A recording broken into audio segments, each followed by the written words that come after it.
Latest episode দেখুন একদম add free. Your honour, ওই কাগজে যা লেখা আছে সবটাই সত্যি।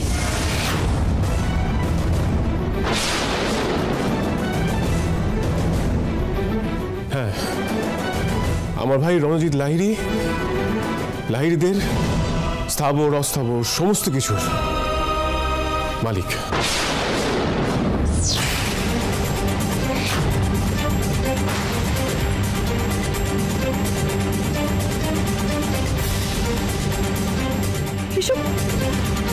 এসব কি বলছেন রু?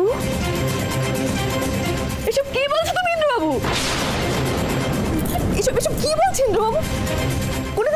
ইন্দ্রবাবু কি মাথা খারাপ হয়ে গেছে? কি বলছে এসব? দয়া করে আপনারা আদালতের সম্মান রক্ষা করুন।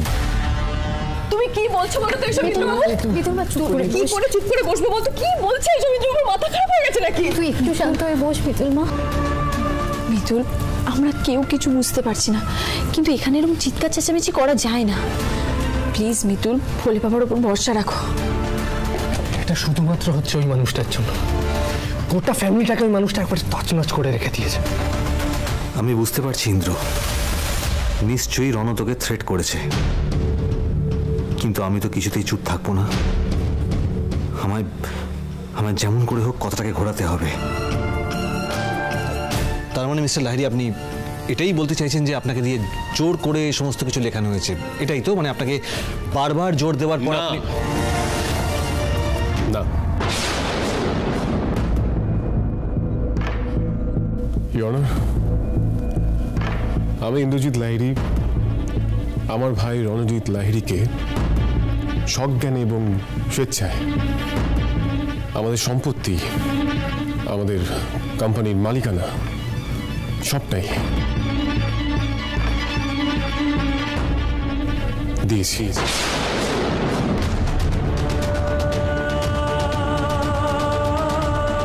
কোনোভাবেই ও আমাকে জোর করেনি।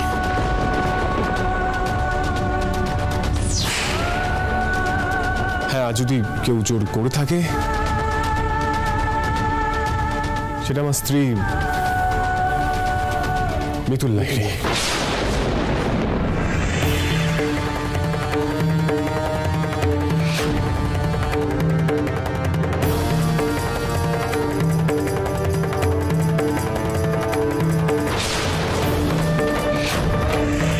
শাবাশ, এই না হলে আমার দাদা ভাই। ভেরি গুড, খেলা প্রায় শেষ হয়ে এসেছে। বলে বাবা, এটা দুঃস্বপ্ন বলো? ইন্দ্র, সব তুই কি বলছিস? ইওর অনার, এখানে উপস্থিত সবাই আমরা নিজের কানেই শুনলাম ইন্দ্রজিৎ লাহিড়ী কি বললেন। এরপর তো আর কোনো প্রশ্ন থাকতেই পারে না।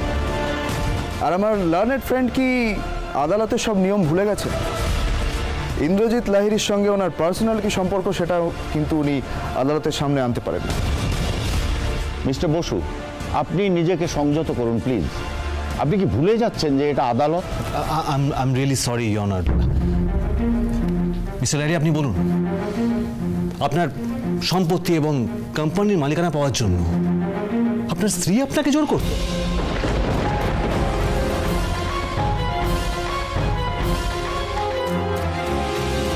হ্যাঁ,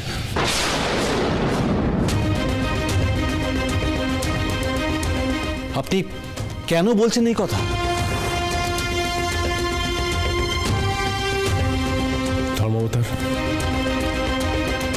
আজ এই কেসটা কোর্ট অব্দি এসছে, আসলে এটা আসাই উচিত ছিল না।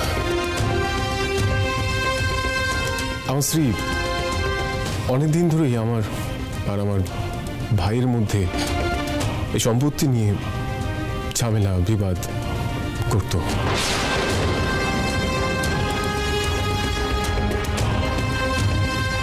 এই নিয়ে আমাদের পরিবারের মধ্যে অনেক অনেক অশান্তি হয়েছে।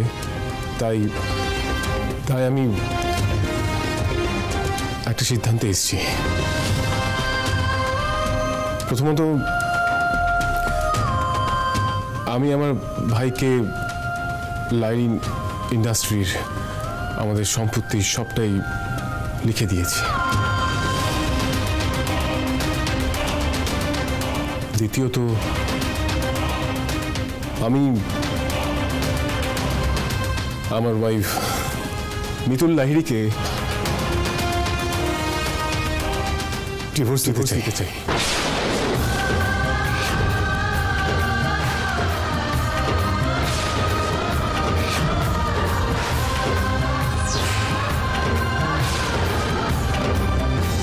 ব্যাস, এখান থেকে তো সবই স্পষ্ট হয়ে গেল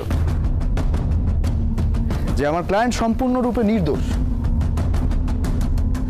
মিস্টার ইন্দ্রজিৎ লাহিড়ী, আদালতে দাঁড়িয়ে সবটা স্বীকার করার জন্য আমি আপনাকে ধন্যবাদ জানাই।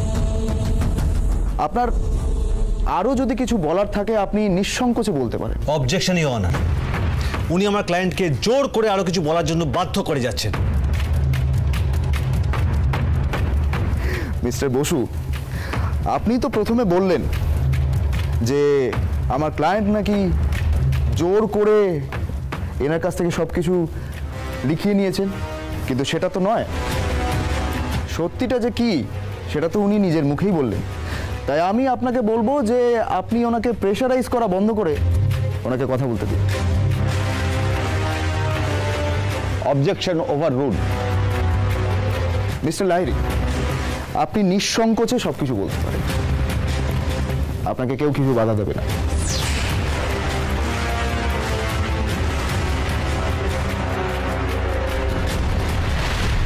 দাঁড়াবতার,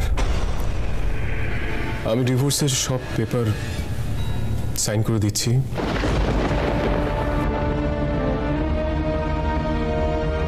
আমার স্ত্রীও যেন এই কোর্টে দাঁড়িয়ে সবার সামনে সে পেপারগুলো সাইন করে দেয়।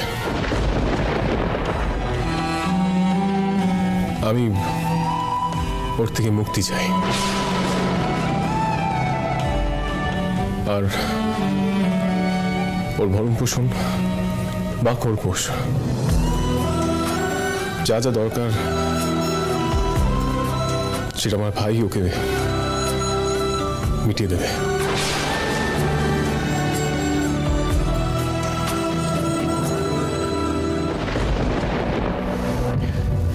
ইন্দ্র, কি আজে বাজে কথা বলে যাচ্ছিস তখন থেকে? কেন পাগলামি করছিস? তুই ঠান্ডা মাথায় বল কি হয়েছে আমাকে।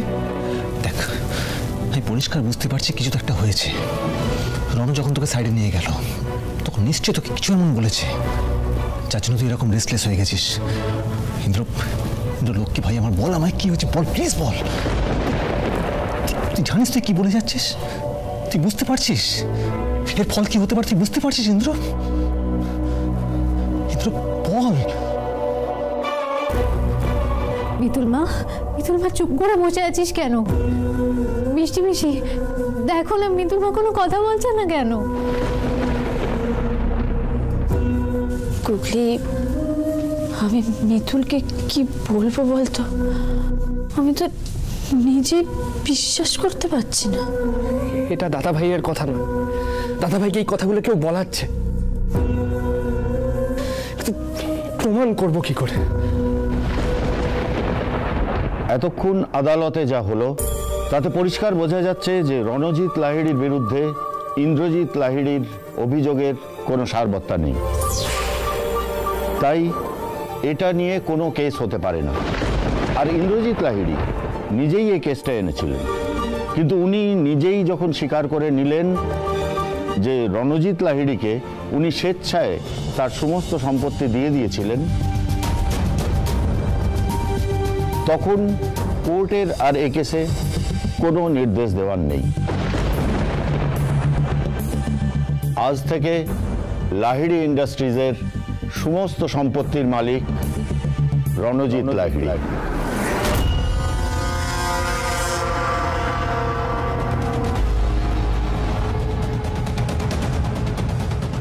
The court is adjourned for today. Oh my god, আমি জাস্ট ভাবতে পারছি না। এখন থেকে লাহিড়ী ইন্ডাস্ট্রিজের মালিক রণজিৎ লাহিড়ী। বাড়িতে এখন থেকে আমিই রাজ করব।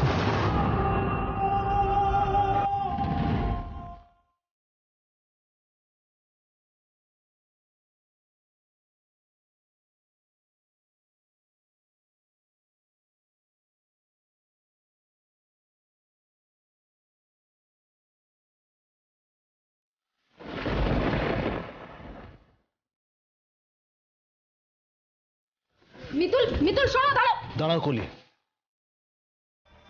ওদেরকে আলাদা করে কথা বলতে দাও।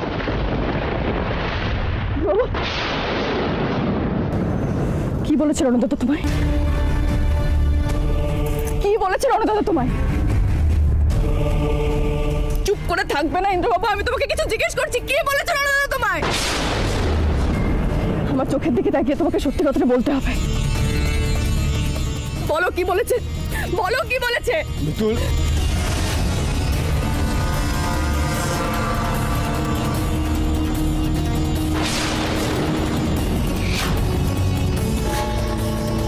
কি দেখছো তুমি? কার দিকে দেখছো ভাবে?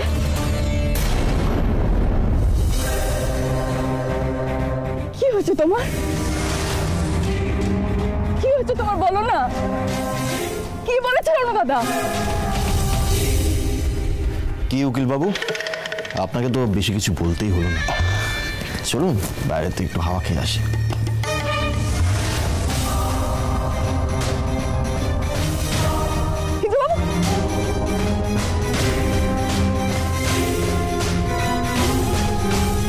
মিতুলের চোখ এড়ানো কি এত সহজ কাজ ইন্দ্রবাবু? আমি কিন্তু দেখে নিয়েছি তোমার চোখে জল ছিল। আমি বুঝতে পারছি নিশ্চয়ই রণদাদা তোমাকে ডেকে এনে তখন এমন কিছু বলেছে তাতেই তুমি এই কাজ করতে বাধ্য হয়েছ। কিন্তু কিন্তু রণদাদা কি বলেছে সেটা তুমি আমাদের কেন বলছো না ইন্দ্রবাবু? মিতুল, কি হলো? তুমি এখানে এইভাবে দাঁড়িয়ে রয়েছো, আর ইন্দ্র কোথায়? ইন্দ্রবাবু একটু ওইদিকে গেল। ওইদিকে গেল মানে? ইন্দ্র,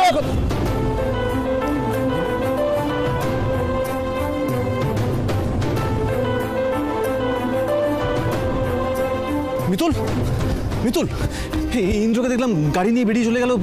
কি বলছিল তোমাকে? কি ও তোমায় কি বলে গেছে? কি মিতুল, চুপ করে থাকো না, বলো ইন্দ্র কি বললো? জানি না, জানি না।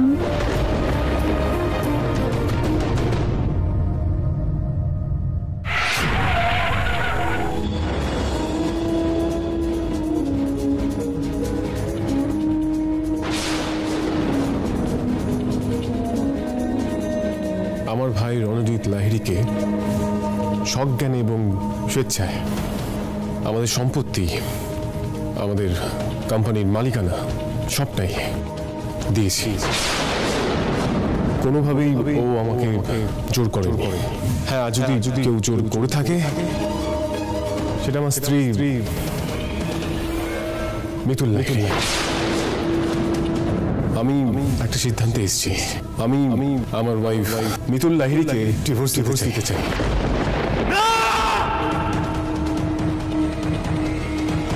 না না না না না না না, আমি কিছুতেই হেরে যেতে পারি না। রণর কাছে আমি হারতে পারি না। কিন্তু আমি কি করতাম? ও তো আমার গুগলি মিতুল সবাইকে মেরে ফেলতো। না না, ওদের প্রাণ সংশয় আমি করতে দিতে পারি না। কিছুতেই না, কিছুতেই না।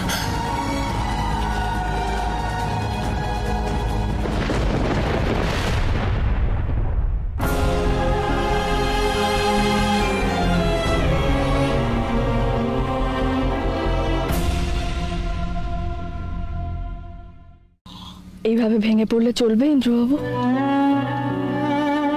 আমরা দুজনে একসাথে কত কঠিন পরীক্ষা দিয়েছি, কত কঠিন পরিস্থিতির মুখোমুখি হয়েছি। তুমি তো কখনো এরকম করনি। কতবার আমি আশা ছেড়ে দিয়েছি, কিন্তু তুমি সব সময় আমাকে ভরসা জুগিয়ে গেছো। সব সময় আমার পাশে থেকেছো, আর আজ এভাবে তুমি ভরসা হারিয়ে ফেলছো। এটা তো আমার ইন্দ্রবাবু নয়। মিতুল, আজ যেটা হলো তাতে তুমি আমাকে ভুল বুঝতে পারো, কিন্তু বিশ্বাস করো। তুমি এই চিনলে মিতুলকে? তোমার মনে হয় তোমার মুখের কয়েকটা কথা শুনে মিতুল তোমাকে ভুল বুঝবে? ইন্দ্রবাবু, কেউ মিতুলকে তার ইন্দ্রবাবুর নামে কখনো ভুল বোঝাতে পারবে না। তোমাকে আমি আগেও বিশ্বাস করেছি, এখনো করি, সব সময় করব। তোমার মিতুল তোমাকে কখনো ভুল বুঝবে না ইন্দ্রবাবু।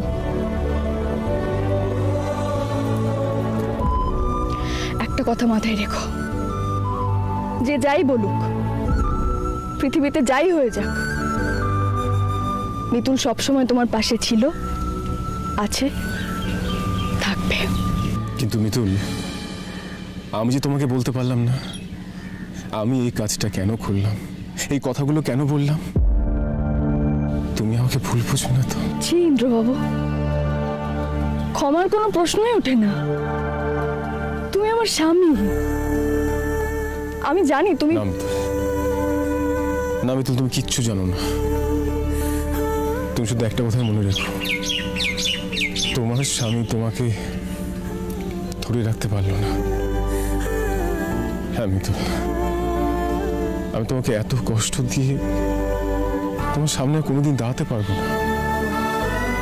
কোনোদিন তোমার সামনে মুখ তুলে তোমার দিকে তাকাতে পারবো না।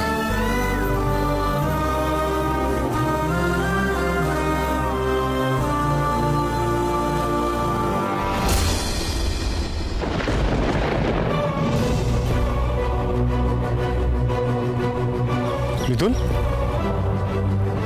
মিতুল, মিতুল, মিতুল, মিতুল! মাথা কাজ করছে না, বুঝতে পারছি না কিছু, কি করব।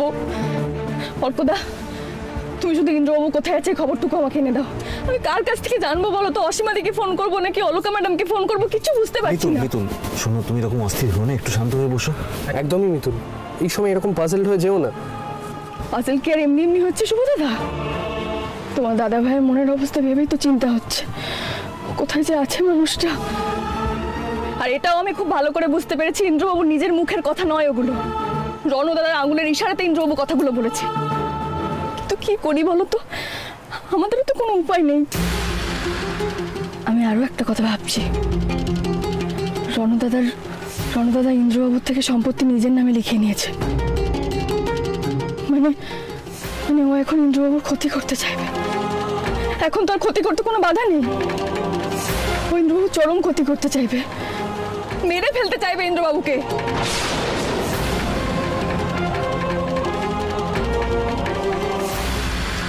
হ্যাঁ অনামিকা, আমি ইন্দ্রকে মেরে ফেলবো, কারণ ওকে না মেরে ফেললে ও ঠিক ফিরে আসবে। এমনিতে ওর এত বছরের পরিশ্রম আমি পা দিয়ে পিষে দিয়েছি।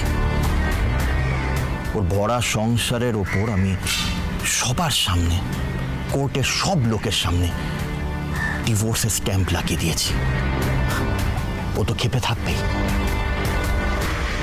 হ্যাঁ হ্যাঁ অনামিকা, আমি জানি ইন্দ্র খুব ক্ষেপে আছে, ও যা কিছু করতে পারে। আর সেই জন্যই যত তাড়াতাড়ি সম্ভব আমি ওই ইন্দ্রজিৎ লাহিড়ীকে শেষ করবই। কি বলছো? না না অনামিকা, তুমি টেনশন কেন করছো? মিতুল পালের কথা আমার মাথায় আছে। আমি জানি ও খুব চালাক, আর 5টা মেয়ে হলে ওই ডিভোর্সের কথা শুনে কান্নায় ভেঙে পড়তো, দুর্বল হয়ে পড়তো। কিন্তু ওই মিতুল দুর্বল হয়নি, কান্নায় ভেঙে পড়েনি Mitul. But I promise you Anamika, আমি তোমাকে প্রমিস করছি, এইবার মিতুল ভেঙে পড়বে। আমি বাধ্য করবো ওকে কান্নায় ভেঙে পড়তে। এবার মিতুল পালও দুর্বল হয়ে পড়বে না অনামিকা। এবার আমি আর কারোর ভরসা ইন্দ্রজিৎকে ছাড়বো না। এবার আমি নিজে সারাক্ষণ ওর সাথে থাকবো। ওকে অনামিকা, আমি তোমাকে পরে ফোন করবো, আমার একটা ইম্পর্ট্যান্ট কাজ আছে। ওকে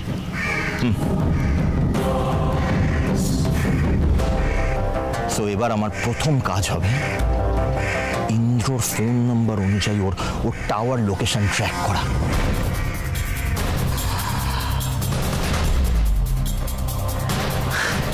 এই তো পেয়ে গেছি ইন্দ্রজিৎ লাহিড়ীর লোকেশন।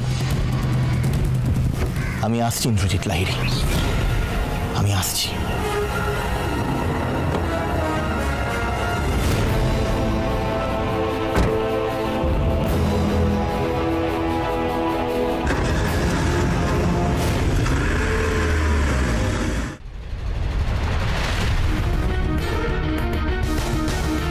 অর্কদা, শুভদাদা, তোমরা কেউ একটু দেখো না অলকা ম্যাডাম অসীমাদি কোথায় গেল? মিতুল এত চিন্তা কেন করছো? ঠিক চলে আসবে, একটু ওয়েট করো। হ্যাঁ মিতুল, শুভ একদম ঠিক কথা বলছে, তুমি শান্ত হয়ে একটু বসো। মিতুল, কি হয়েছে? তুমি এরকম করছো কেন? আসলে ভিতরে আমাদের একটা মিটিং চলছিল, যার জন্য দেরি হয়ে গেল। আপনাকে দেখেই তো মনে হচ্ছে আবার কিছু একটা গন্ডগোল বাঁধিয়েছেন, আর তারপরেই আমার কাছে ছুটে এসেছেন। এবারে আমি আর কিচ্ছু করিনি ম্যাডাম, বিশ্বাস করুন আমার কথা। আপনি অস্থির হবেন না, আমি আপনার সব কথা শুনবো। আপনি বসুন আগে, আপনারা বসুন প্লিজ। বলছি বসার মতো পরিস্থিতি নেই আমাদের হাতে সময় খুব কম। আপনাকে আমি যদি ব্যাপারটা বলি তাহলে আপনি বুঝতে পারবেন।